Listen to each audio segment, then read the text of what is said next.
नमस्कार साथियों, मैं आपका साथी विक्रम इंदौरा इस वक्त मौजूद हूँ कागदाना गांव के अंदर। कागदाना गांव के एनसीएम सीनियर सेकेंडरी स्कूल के यहाँ मौजूद हूँ। आपको बता दें कि एनसीएम सीनियर सेकेंडरी स्कूल जिनकी शुरुआत 1994 के अंदर हुई थी, और अगर उस दौर की बात करें तो यहाँ पर दूर दराज तक कोई भी स्कूल नहीं था। लेकिन उस समय संजीव पुनिया ने यहाँ पर एनसीएम सीनियर सेकेंडरी स्कूल की शुरुआत की थी, और आज 1994 से आज 2025 चल रहा है, तो कह सकते हैं कि आज हज़ारों बच्चे इस स्कूल के अंदर पढ़ते हैं। चाहे वो खेल की बात हो, चाहे वो शिक्षा की बात हो, चाहे वो लेक्चरर, प्रोफेसर, इंजीनियर, एक प्रकार से मैं कह सकता हूं कि नौकरियां लगने का पूरा है भी ये बन चुका है। हज़ारों बच्चे यहाँ पर पढ़ते हैं और अपना उज्जवल भविष्य यहाँ से लेकर के जाते हैं।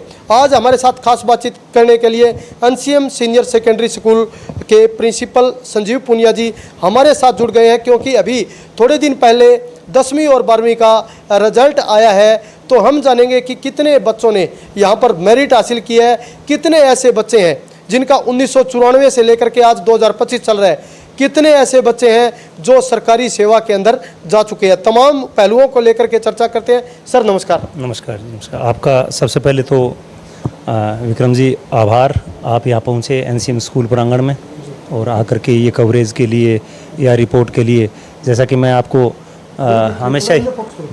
हमेशा ही कहता हूँ कि पत्रकार साहिबान समाज का या किसी भी देश का फोर्थ पिलर होता है, और इसके ऊपर देश, सच्ची खबर के ऊपर जो है देश टिका हुआ है, यूँ मान लें। तो आपका आभार, आपका वेलकम जी। 1994 में सर आपने इस स्कूल की शुरुआत की थी।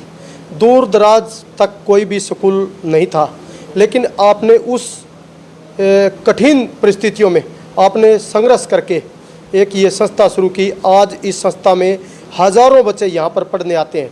क्या कुछ कहना चाहोगे सर? मैं यही कहना चाहूँगा कि 1994 के अंदर मुझे जो स्कूल खोलना पड़ा, उस टाइम मान्यता वगैरह का कोई ऐसा वो सिस्टम नहीं था। 4-4 कुर्सियाँ लेकर के दाइजे वाली, और लोग जो है स्कूल खोल के बैठ जाते थे। और बाद में ये नियमावली मेरे ख्याल से मान्यता के लिए 2003 के आसपास ये चौधरी साहब, ओम प्रकाश जी चौटाला साहब के राज में सरकार के दौरान ये हुआ। तो मैं ये समझता हूँ कि शुरू में हम 2 या 3 बंदे आए थे यहाँ, परंतु यहाँ की जो विकट परिस्थितियाँ थी, एक तो लाइट की कतई सुविधा नहीं थी, दूसरा अगर मैं जिक्र करूँ कि सड़कें टूटी फूटी थी, और पीने के पानी की यहाँ बड़ी भारी प्रॉब्लम थी। तब मैंने गांव में हमने स्कूल चलाया, 3 बंदे थे, और बाद में उनमें से 2 छोड़ गए परिस्थितियों को देखते हुए।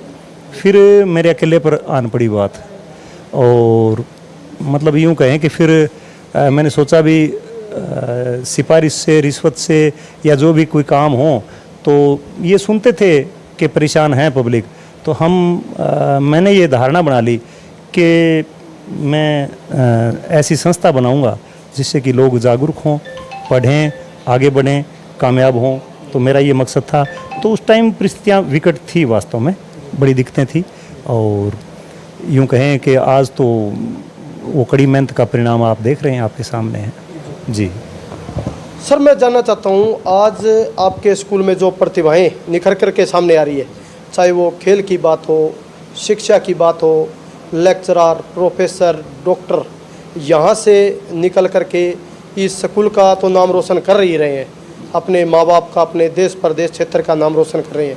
सर कितने बच्चे आपके स्कूल में है, और कितने ऐसे बच्चे, क्योंकि आपके पास ऑन रिकॉर्ड है, जो सरकारी सेवा में जा चुके हैं, हमारे दर्शकों तक बताएं।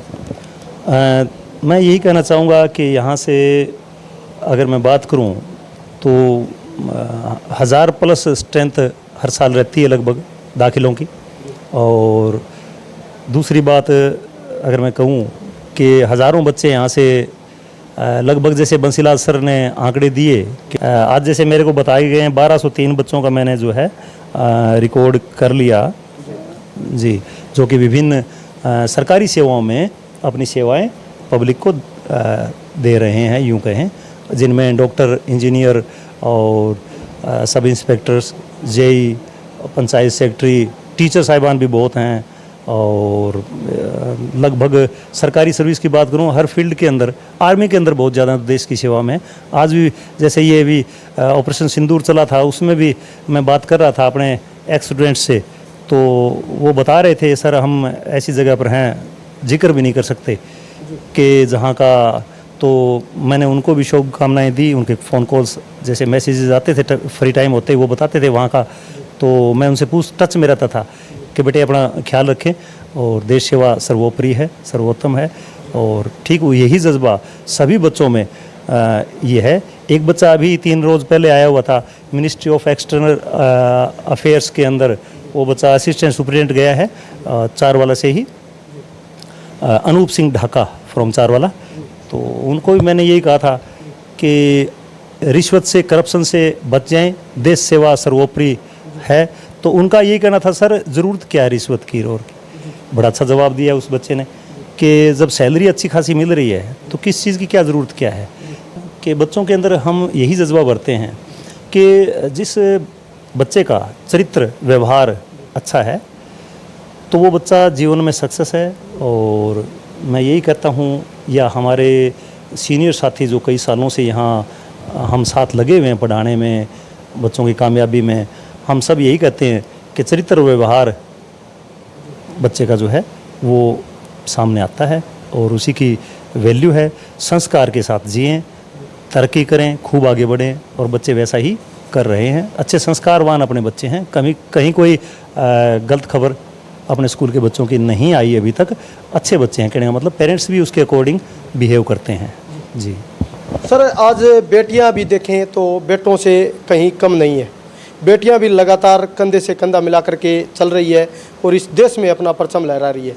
अगर इस स्कूल की बात करूं तो एक बेटी ऐसी भी है जो 9 लाख रुपए सालाना पैकेज ले रही है। अपने आप में ये बहुत बड़ी बात है कि एनसीएम सीनियर सेकेंडरी स्कूल से निकल करके वो बेटी गई है और 9 लाख रुपए का पैकेज, एक बहुत बड़ा पैकेज ले रही है। तो कहीं ना कहीं अपने इस क्षेत्र के लिए भी गर्व की बात है। क्या कुछ कहना चाहोगे सर इसमें? हाँ बिल्कुल, 9 लाख का पैकेज भी है। इस गुड़िया का बिटिया जो हैं खेलों में भी, जैसे मैं देख रहा हूँ अपने नेशनल के अंदर बॉक्सिंग के अंदर सिल्वर मेडलिस्ट ट्विंकल पूनिया का भी जैसे आपने, और उस गुड़िया के मैं जिक्र करूँ तो उसका नाम रेणु है फ्रॉम गिगुरानी। तो अगर मैं तीसरा लड़कों का भी अगर जिक्र करूँ तो अच्छे पैकेजेस पर फॉरेन कंट्रीज़ के अंदर भी हैं, यहाँ भी हैं, उनका कॉल्स आते रहते हैं तो बड़ा अच्छा लगता है। तो राष्ट्रीय स्तर पर जिस प्रकार ट्विंकल पूनिया ने पूरे देश का नाम रोशन किया, और रेणु का जिक्र आपने किया गिगुरानी से है, ग्रामीण तबके से ये जो बेटियां निकल करके आई है, तो कहीं ना कहीं बेटियों को आज इनसे प्रेरणा लेने की ज़रूरत है, इस स्कूल से प्रेरणा लेने की ज़रूरत है। क्या कुछ? बिल्कुल, देखें अगर ये मैं बात करूं कि जिस प्रकार से ऑपरेशन सिंदूर के अंदर भी फाइटर जेट उड़ाने वाली 2 बेटियां जो कि जिन्होंने देश का नाम रोशन किया, तो ये मातृशक्ति को मैं सलाम करता हूं कि सबसे बड़ी बात यह है कि बेटियां किसी से कम नहीं हैं। और बेटों को थोड़ा सा लाड प्यार, थोड़ा सा अगर मैं बात करूं, अगर कम करके फ़ोन से बचाया जाए बेटियों को और बेटों को, तो मेरे ख्याल से बेहतर परिणाम की गुंजाइश आगे रहेगी। और मेरा यही हमारा कहना होता है कि लुक पर ध्यान ना दे करके बुक पर ध्यान दे। जी तो साथियों, लगातार आप देख रहे हो NCM senior secondary school, Sanjeev Punia ji से हम बातचीत कर रहे हैं। यहाँ के प्रिंसिपल है और पिछले 30 वर्षों में हज़ारों नौकरियाँ इस स्कूल से निकल कर के बच्चों ने हासिल किया है।